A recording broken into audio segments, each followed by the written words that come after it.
Canada મોકલવાના બહાને લાખોની છેતરપિંડી કરનાર ટોળકીનો પર્દાફાશ. વલસાડ પોલીસે આરોપીઓને જેલના સળિયા પાછળ ધકેલ્યા. વલસાડ જિલ્લામાં વિદેશ જવાની ગેલછા ધરાવતા યુવાનોને નિશાન બનાવી લાખો રૂપિયાની છેતરપિંડી આચરતી ગેંગનો વલસાડ પોલીસે પર્દાફાશ કર્યો છે.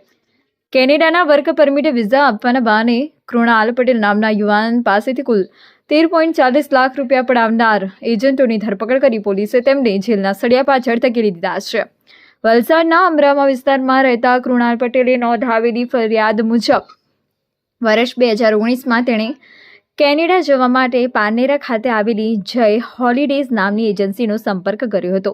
અહીં ભારતીય જનતા પાર્ટીના એસસી મોરચા વલસાડ તાલુકાના પ્રમુખ કૈલાસ રાઠોડના પુત્ર એજન્ટ હર્ષભાઈ કૈલાસભાઈ રાઠોડ અને અમદાવાદના જીતેન્દ્રભાઈ રામભાઈ પટેલ તેને કેનેડામાં 3 વર્ષની વર્ક પરમિટ અને 1.5 વર્ષમાં PR આપવાની લાલચ આપી હતી. આરોપીઓએ કૃણાલને વિશ્વાસમાં લેવા માટે 100 રૂપિયાના સ્ટેમ્પ પેપર પર કરાર પણ કરાયા હતા. ત્યારબાદ ફાઇલ ચાર્જ, LMIA લેટર અને અન્ય પ્રોસેસના બહાને ટુકડે લાખો રૂપિયા પડાવ્યા હતા. કૃણાલે પોતાના એક્સિસ બેંકના ખાતામાંથી ચેક દ્વારા અને રોકડ સ્વરૂપે લાખો રૂપિયાના એજન્ટોને ચૂકવ્યા હતા.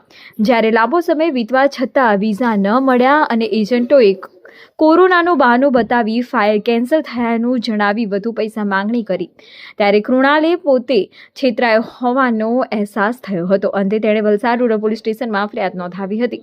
વલસાડ પોલીસે આ મામલે ત્વરિત કાર્યવાહી હાથ ધરી છેતરપિંડી આચરનાર મુખ્ય આરોપીઓની ધરપકડ કરી લીધી છે. પોલીસે કાયદેસરની કાર્યવાહી કરી આરોપીઓને જેલના સળિયા પાછળ ધકેલી દીધા છે અને આ કૌભાંડમાં અન્ય કેટલાક લોકો ભોગ બન્યા છે તે દિશામાં તપાસ તેજ કરી છે. પોલીસે જનતાને અપીલ કરી છે કે કોઈ પણ બિનઅધિકૃત એજન્ટોનો લોભામણી વાતોમાં આવીને લાખો રૂપિયા ગુમાવવા નહીં અને હંમેશા અધિકૃત સરકારી માન્યતા પ્રાપ્ત એજન્સીઓનો જ સંપર્ક કરવો.